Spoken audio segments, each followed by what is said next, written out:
The preview for Raw, according to WWE, is The Shield and Braun Strowman, Dolph, and Drew McIntyre, they're not finished before Melbourne, Australia's big super showdown. Uh-oh, they're not finished?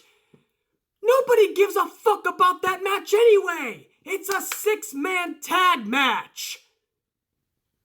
The Shield versus Dolph, Drew, and Strowman. It feels like we've seen them do battle every single fucking week since after SummerSlam. And if that feels that way, it's because basically they have. Every which match you can think of. Dolph versus Dean, Dolph versus Seth, Seth versus Drew, Seth versus Dolph, 100 times Seth versus Dolph. What are we going to see tonight? Something epically miraculous? Are we going to see Roman versus Dolph? Roman versus McIntyre? Maybe that's cool, right? Either way, it's ending in a fucking 6-person schmaz. Everybody will get involved, and it's on from there. So by the time we see the 6-man tag this Saturday morning, again for us on the East Coast, 4 a.m., by the time we see it Saturday, nobody gives a fuck. A, because it's a 6-man tag we didn't give a fuck about anyway, but 2, B, because we've already seen them do battle a million times. What's the payoff?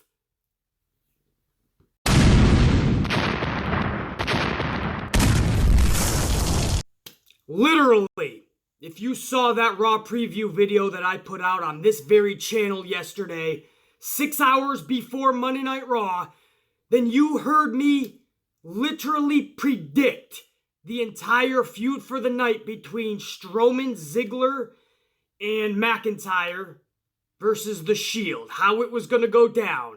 A bunch of singles matches and maybe even a Roman and Dolph match. Ding, ding, ding, ding, ding. Tell me what he's won. You know what? I don't want to win shit. I don't want gold medals. I don't want cookies and milk. I don't want fucking adulation. I want to put the ego aside because I don't want any credit for that. This is not an ego trip for me. I shouldn't have to be, and I don't want to be predicting WWE Raws and it actually coming true. It shouldn't be happening because that means it's too predictable. A huge reason why Monday Night Raw is so fucking horrible as of late, and as of late, I mean as of years now, it has been fucking garbage, is because of its boring, nonsensical storylines and not giving a fuck about growing and making characters special. And a huge chunk of that goes to predictability. Always being the same old predictable, redundant bullshit every single Monday. That's Monday Night Raw. Predictable and redundant. And when you have predictable and you're redundant, you become boring and stale. And when you're predictable and you're redundant and you're boring and you're stale, you are a garbage television show. You are a garbage product. You are a garbage company. They can make all the money in the world now, guys. Absolutely. BC, they're making a lot of money. No doubt they are. We live in a time now where more and more people want to stay home and dive their heads into their cell phones. So networks know that.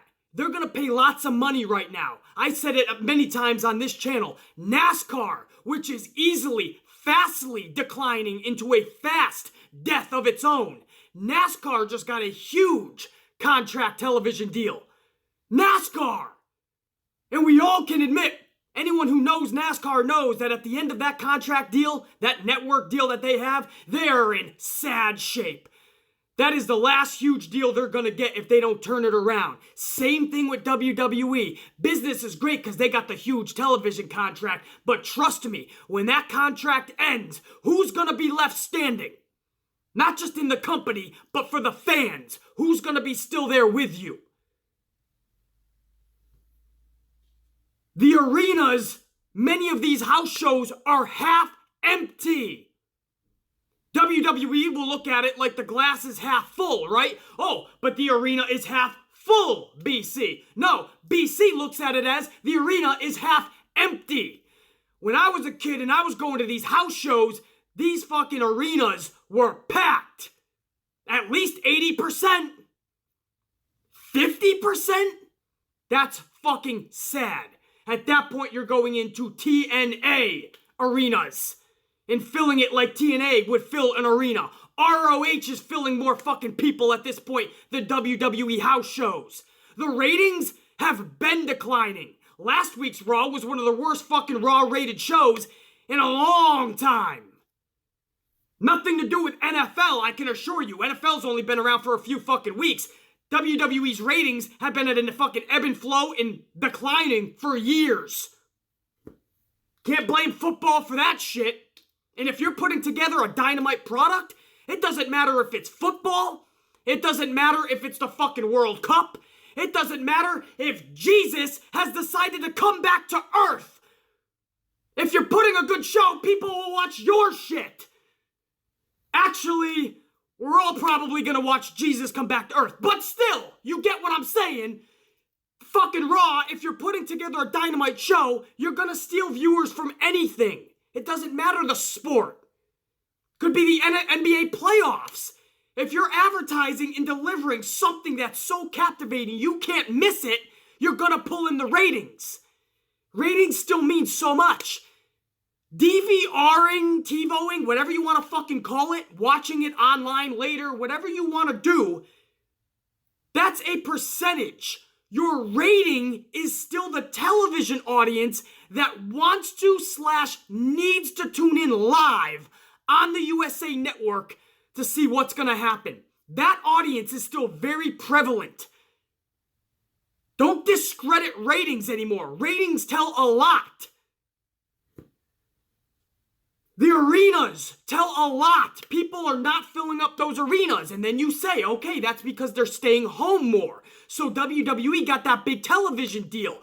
But if those networks start seeing that it's not worth it anymore, like it's starting to see with NASCAR drastically, those networks, when it comes time to redo those deals, they're going to turn those backs on the WWE. Their backs on the whole fucking product as a whole, the business. And then WWE is left there like, fuck, our last deal was $1 billion deal. This deal, we're going to be lucky if we pull in 400 million tops. It's the truth. And then what? Then they have to stare in the mirror and realize they have a fucking issue. I should not be predicting these shows every Monday, and it's actually coming true. Yes, I'm a fucking creative mind, but I don't get paid by WWE. So I shouldn't be predicting this shit. I should be in suspense. I should be shocked. There should be surprises. There never is on Raw, ever. It's the same predictable bullshit. I said hours before Raw in that video yesterday, I said exactly what was going to happen. A bunch of one-on-one matches, and then it ends in a schmaz. The problem with that is, we've seen it every fucking week. Tag team matches between Dolph and McIntyre and Dean and Seth. Dean versus fucking McIntyre. Dean versus Dolph. Seth versus Dolph 100 fucking times. Let's switch it up. Let's put Roman in there with Dolph yesterday. And that's what I told you guys was going to happen. We see it every fucking week. These 6 men battling. What the fuck is the ultimate payoff in Melbourne, Australia this Saturday morning? We're getting up at 4 and 5 a.m. to watch the same 6 men we've seen beating the shit out of each other every fucking week. There's no payoff. That's not how you build a story. Vince McMahon seems to think that these days, to build a story, you put all the participants in there every week, and then at the payoff, at the actual pay-per-view, you send the same participants in there to do battle again. You build a story by actually building a story. Like AJ Styles and Samoa Joe are doing right now. Randy Orton and Jeff Hardy is another perfect example. If you're going to have them do battle, build a story. There's no story with just one-on-one matches, tag team matches. Afterwards, there's a fucking schmaz brawl. Week after week after fucking week. It's nauseating that I have to sit through the same redundant bullshit. And as I said, I have to. because this is still a sport and a fucking business and a product and a company that I still love passionately. And it's why these videos are being made. It's why I'm so passionate, because I do love this shit more than any other entity in entertainment. I can't just sit back and watch The Simpsons or watch Breaking Bad or Nurse fucking Jackie or Grey's Anatomy or Scandal or Impractical Jokers. I can't watch TV shows like that. I don't have the mind fucking set for it. I can't just sit back and watch TV. I feel like I should be doing something, creating something. I actually have a fucking life. But when it comes to pro wrestling, I always make the time for it because I loved it since I was a fucking baby. And now here I am as a successful fucking adult, and I still give it the time of day. I still watch out of habit and hope. I still watch thinking and knowing it can be better and it should be better. And every week it gives me something worse than the week before. That whole spiel is for what we got last night, which is exactly what I told you we were going to get last night. The Shield versus Strowman, Ziggler, and McIntyre all in one-on-one matches. Dean Ambrose takes on fucking McIntyre. Seth Rollins took on McIntyre. Dean Ambrose took on Strowman, and Roman Reigns took on Dolph Ziggler. Those were your three matches, and in one way or the other, it was a fucking ended with the Shield, Strowman and the War Dogs, Dogs of War, whatever the fuck corny name you want to give them. It was just a schmaz like I knew it would be. And can I just say that Raw started off with Dean Ambrose. Baron Corbin asked Ambrose what he wanted. I'm going to give you right now an Intercontinental title match with Seth Rollins, your brother. Or, option B, I'm going to give you a Universal Championship match with your brother Roman. Or C, I'm going to give you Braun Strowman. In this business, aren't you supposed to be trying to be the best, trying to get the top titles? Dean Ambrose was like, oh no, you're not gonna get me, Corbin. You're not gonna swing a fucking carrot in front of me and think I'm gonna bite. I want you tonight. What do you mean swing a carrot in front of you? He's swinging the championship titles. Are you not in this business to be the best, or are you just fucking Bailey? Like Bailey said on that Stone Cold podcast, I just want everyone to have a turn with the championship. I'm just happy to be here. I never thought I'd hear Dean Ambrose utter those words in a roundabout way, but that's what he said. BC, don't blame Dean. It was the way that creative gave him what to say. It's creative in booking, BC. Dean probably didn't want to say it. If I'm a pro wrestler and you have me regurgitate some bullshit that you wrote, and I gotta regurgitate it on national television, I'm gonna have an issue, and I'm gonna raise that issue with you backstage before I go out there to regurgitate the bullshit that you wrote. Understand? Michaels used to do it. Austin used to do it. Taker used to do it. It doesn't matter what era it was. If you honestly don't think it fits your character, or you think it's utterly just stupid, you raise the problem and the issue backstage before you come out. Dean Ambrose came right out and he regurgitated that bullshit. I don't want an IC title match tonight because that's my brother.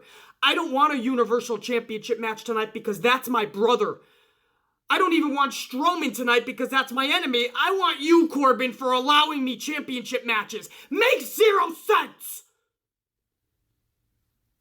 I can't stand when I get boring, stale, redundant, predictable bullshit every single week. What makes it even worse is when none of it makes sense. Makes sense! Dean Ambrose came back just to be the brother in the Shield and not go for championships? And then the rest of the night, Dean Ambrose is angry backstage. And he yells at Seth Rollins, I could have been IC champion right now, and he walks away. And he tells Roman Reigns, I could have been Universal champion right now, and he walks away. Because Dean Ambrose was getting his ass kicked by Braun Strowman. So Seth and Roman had to come out to save Dean. So Dean was throwing a hissy fit backstage. Roman Reigns, obviously, defeats Dolph Ziggler. Roman Reigns is the only Shield member to win his match last night. Gee, that's surprising, huh? I don't think so. Roman Reigns was obviously supposed to look like the dominant, strong one in the Shield. Roman Reigns defeats Dolph Ziggler with a simplistic spear. Now, yes, he did spear Dolph Ziggler out of his fucking boots practically, but still, one spear, Dolph down. And that was it. Roman just looks fucking super dominant. Meanwhile, Dean Ambrose is getting his ass destroyed by Braun, and Seth Rollins is getting his fucking ass kicked by fucking Drew McIntyre. So, I don't understand. Well, maybe it was a 50-50 match. How did it fucking end anyway? Was that a fucking, No, Drew McIntyre did win, right? Yeah, so Seth Rollins lost too, I believe.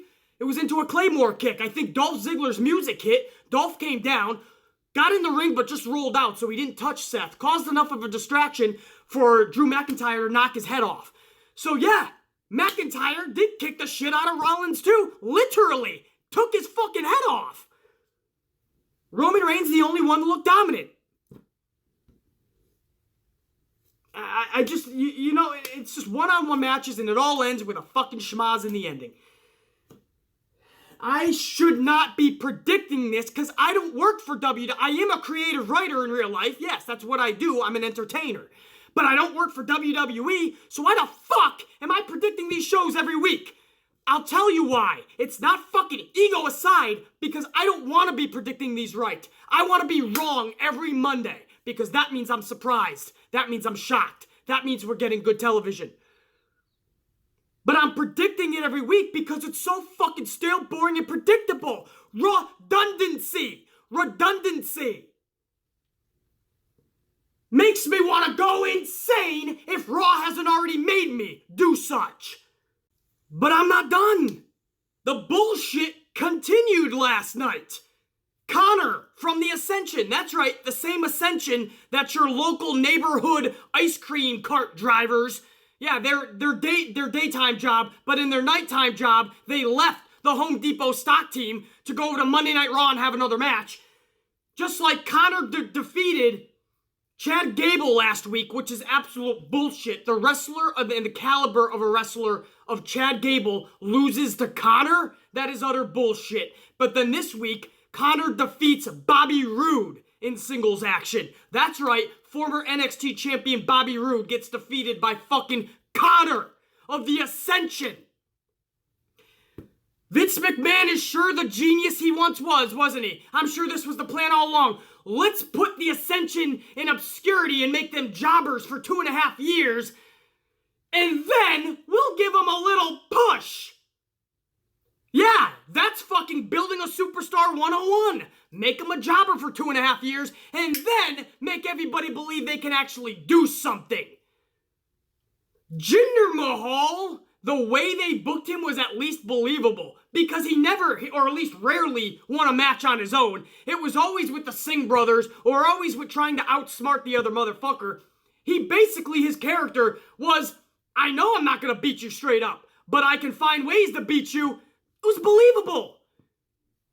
Now they just want Connor to go out there, and now Connor is this machine all of a sudden, with subtle distractions from Victor. Bullshit!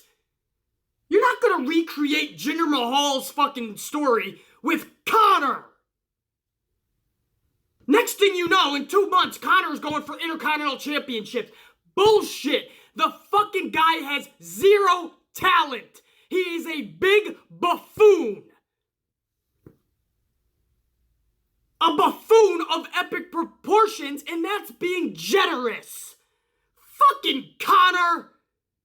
Victor, I don't know where the fuck they put... I got this thing when I'm doing some fucking cooking, right? Some Italian style cooking. And I got this fucking little piece. It's for toothpicks.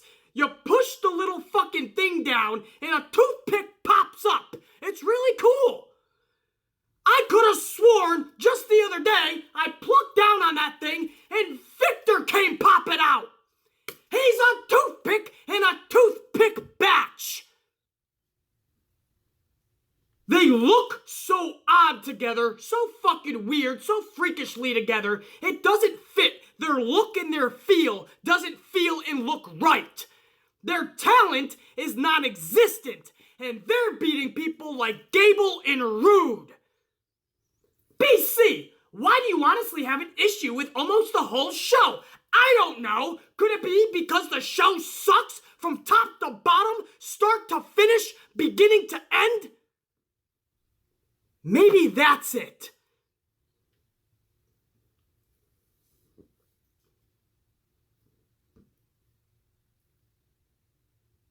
What else is there to be fucking thrilled about? The Revival took on the B team last night. You guys were excited? We saw that a bunch of times already in the past couple of months. Then all of a sudden it looked like the Revival was going toward tag titles, which would have been a horrible mistake because the Revival is fucking gaining the reaction of a fucking snail and a watermelon.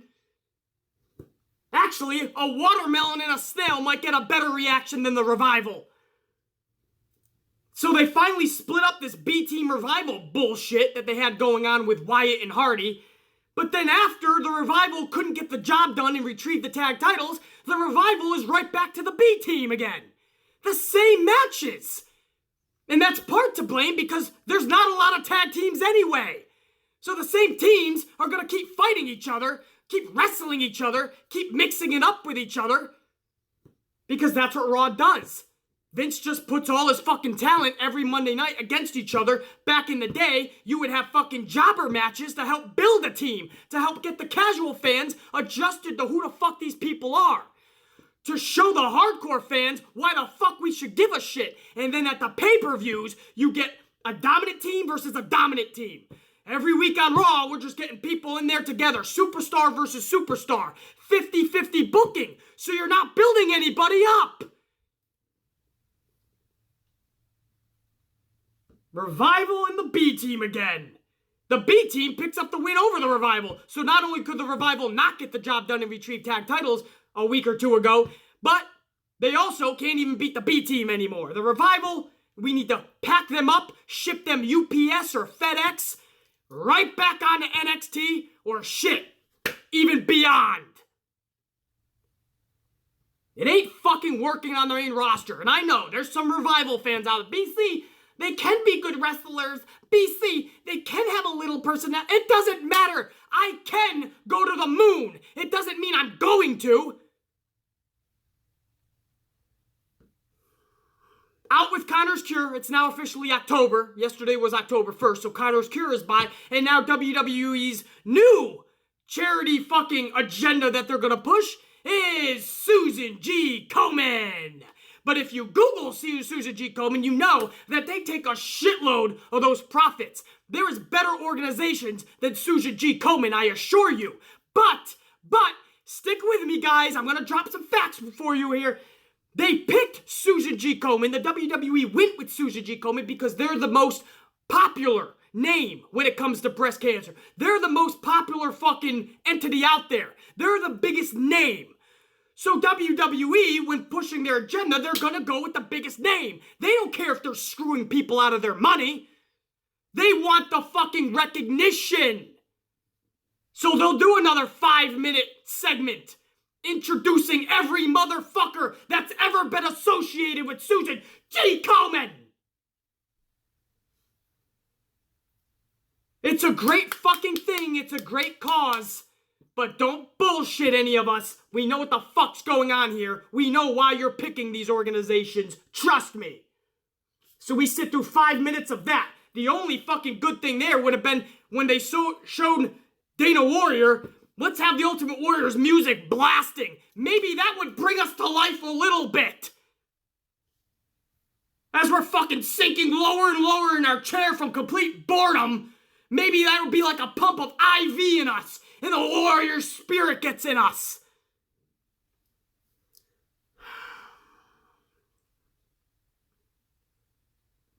The positives could not save this show, just like the thumbnail says. Nobody could save this show. Elias and Kevin Owens were out there. They made a line about the Supersonics because they were in Seattle. How the Supersonics hightailed it out of Seattle and went over to Oklahoma City.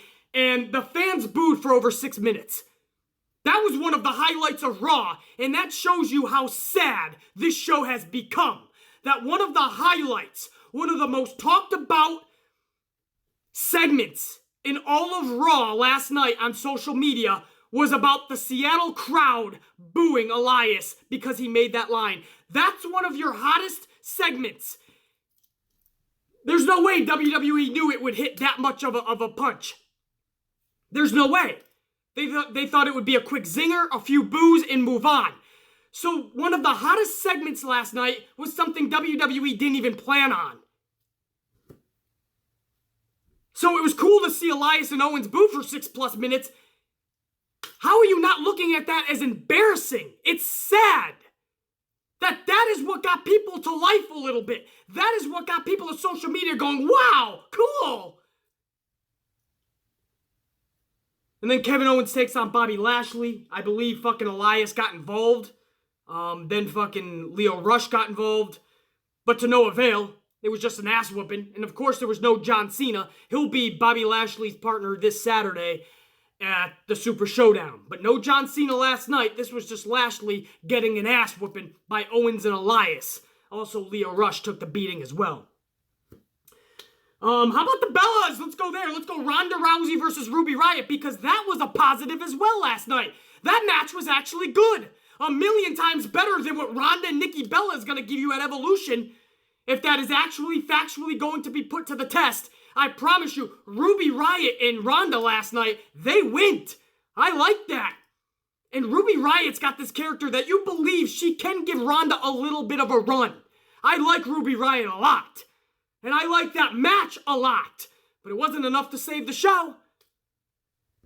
When it was all said and done, Ronda Rousey defeated Ruby Riott, as should be, but at least Ruby Riott stood toe-to-toe with Ronda, gave Ronda that fight, and it was in a believable, realistic way. I thoroughly love that. Why the fucking Bellas needed to be in Ronda's corner? No reason at all. Ronda could take fucking Ruby, as she showed, and a fucking, what's her name? Alicia Fox on the outside? Who else was out there? Fucking Alicia Fox. Was she even out? No, was it just the Riot Squad? Fuck am I saying, Alicia Fox? Maybe she was out there. Who the fuck knows? But the rest of the Riot Squad, with Brooke and Ruby, Ronda could have taken them all. So, the Bellas didn't need to be fucking out there, but that's not what really fucking irks me, right? You want to give them some camera time, okay. It was Michael Cole having the fucking balls, the cojones, the how you doings, to actually say, it's the legendary Bellas. Let me say that again and let it register through your fucking brains. The legendary Bellas. That's what Michael Cole said, and I left a tweet immediately after on my fucking Twitter that Michael Cole is about to hit Josh Matthews status, which is dumb as fuck. How are the fucking Bella twins legendary? What the fuck? Now we're throwing around the word legendary to everyone? Brie Bella is now legendary with Nikki? First of all, Nikki isn't even legendary. Nikki fucking trained and found out how to be a decent wrestler, and sometimes she had good matches, I'll even say, for the women. Legendary? After a fucking couple years, she was injured and out. She just came back, and Nikki Bella is obviously a shell of what she once was. First of all, injury-wise, she has to be, but B, you can see the steps that she's lost. Nothing near where she used to be, and what she used to be wasn't even epic to begin with.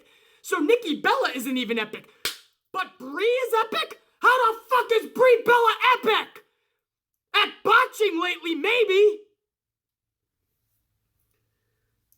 I don't even care about fucking Bella Twin fans getting upset. I don't give a fuck. If you are a Bella fan and you honestly are saying they're legendary, why? Because they went and leaded and headed a reality show? Did that make them legendary? It is a failing reality show. What makes them legendary in the pro wrestling business? You are now putting them in the same name, in the same title, in the same sequence as Hulk Hogan, as Steve Austin, as The Rock, as a Trish fucking Stratus? And Trish, I love Trish. Trish just squeaks into legendary, I promise you. Just squeaks into legendary. The Bellas get a free fucking pass. Because they fucked John Cena and they fucked Daniel Bryan? What is it?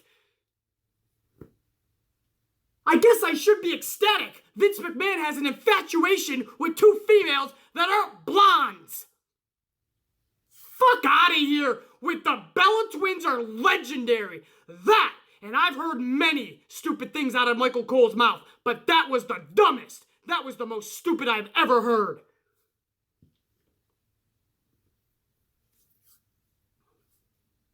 The ending. This could not even save this shit show.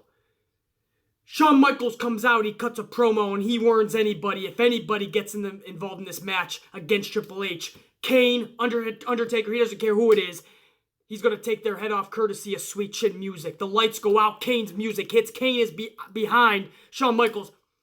Kane takes out Shawn Michaels. Undertaker appears. The lights go out, the gong hits. It's the Undertaker now in the ring. Nobody came down the aisle. Not Kane, not Undertaker. They're just in the ring. Undertaker gets Shawn Michaels up for a tombstone. Triple H's music hits. I believe it was the King of Kings theme music. His heel music, I call it. Triple H comes down to the ring, but to no avail. The Brothers of Destruction are just too much. And they destroy Michaels and Triple H. Courtesy and via to a double choke slam. Old school. There's one photo that's instilled in my dome piece last night of Kane getting up. I believe it was Shawn Michaels and I believe it was Undertaker who had Triple H. And they just got both individuals, Michaels and Triple H, up in the choke slam, double choke slam. And I just froze that in my dome piece for a second. Because for me, it was like reliving 1998 or 99 or some shit. I was back in that Attitude Era for a moment. But again, just like Elias and Kevin Owens getting booed for over 6+ minutes last night, that was cool, right? And seeing Undertaker, Kane, Shawn Michaels, Triple H last night, that was cool, right? But just like Elias and Owens, how that was actually, at the same time, sad and embarrassing, because one of your best segments was a 6+ minute boo of a basketball team leaving the city. That moment, that was actually cool, because it's Kane, Undertaker, Shawn, and Triple H, was actually absolutely also sad and embarrassing. Because that was 25 years ago, right? 20 years ago? What is it? 20 years ago. I'm sorry. 25 years ago was the fucking Raw debut. What did we just celebrate last year? Raw 25 anniversary? That's what I'm fucking thinking. 1998-ish? That's 20 years ago. You are now relying on your superstars from 2 decades ago because you failed to build new superstars in the last decade. The only thing you've got to show for the last 10 to 15 years is John Cena, and you know it. They failed to build Braun Strowman, to build Seth Rollins, to build Dean Ambrose, to build AJ Styles. They throw some championships on them, and they hope that they can fucking swim and not sink, but they don't want them to be too relevant up there with Roman Reigns. But if you think Roman Reigns is larger than life and he's captivating us like Hulk Hogan once did or Stone Cold once did, if you think Roman's doing that for the majority of the fans, you're absolutely bullshitting yourself. Nobody on that roster is larger than life like they used to be. So Vince knows that. So how do you fill out and fill in and get the excitement for this Melbourne, Australia huge event that's going to have tens of thousands of people? You have to rely on superstars of yesterday. I love nostalgia, so I love seeing Taker in there whenever I can get him. Shawn Michaels, Triple H, even Kane from time to time. But I see what's going on, and it's sad as fuck. They're literally your main event. Vince has to rely on them. I think he's finally starting to realize he fucking failed. But his own fucking stubbornness won't let him change anything. We're still gonna go with Roman Reigns as the fucking man till Vince is long gone. Just the way it is, man. So yeah, it was a cool moment, but how can you not think back and say, wow, this is actually what they're relying on. This isn't just a cool moment for the fans. This isn't something Vince is just giving us as a nice little fucking, hey, fans, here you go. Here's some nostalgia. No, they're relying on this. They need Shawn Michaels to come back and actually wrestle. They need The Undertaker with basically 2 fucking hip replacements. They need him to keep wrestling. They need Triple H to keep wrestling. and keep coming out of the office and out of that suit and tie. That's sad and that's embarrassing. So even the positives, guys, they can't outweigh the negatives. The negatives were just too much. The show last night was just awful. Awful. The best moment for me was the Ruby Riott and Ronda match was actually fucking good. Better than I'm guessing a lot of people expected. There was a 6+ minute booing of Elias. That was fun to listen to. And then a cool moment from 20 years ago that was relived with the Brothers of Destruction.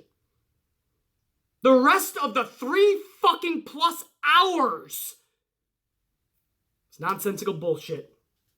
That's it, guys. Amplified Man. Hopefully you guys go and kick Tuesday's ass, as I know I'm going to. And I'll see you guys tomorrow for SmackDown's review reaction. This is the go-home show for SmackDown to Melbourne, Australia's Super Showdown this Saturday morning. SmackDown delivers, man, lately. I'm not worried about them. I honestly believe they're going to put together another Dynamite show tonight. If I'm wrong, I might actually throw them a mulligan tomorrow in my review show on this channel. I might throw them a mulligan and let one slide because they've been putting together Dynamite showings lately. If they totally fucking implode tonight, then I'm going to let loose on them just like I did Raw today. But we'll see what they deliver, guys. A lot of good storylines I feel will be developed. Much better than the actual matches are going to be Saturday. Because I feel this is just a glorified SmackDown or a glorified Monday Night Raw. Right? This is what this Super Showdown is. I'm shutting the fuck up, man. Double fisting some fucking mocha lattes.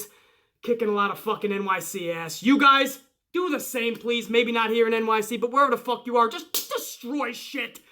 Much love and respect for now. Check you later.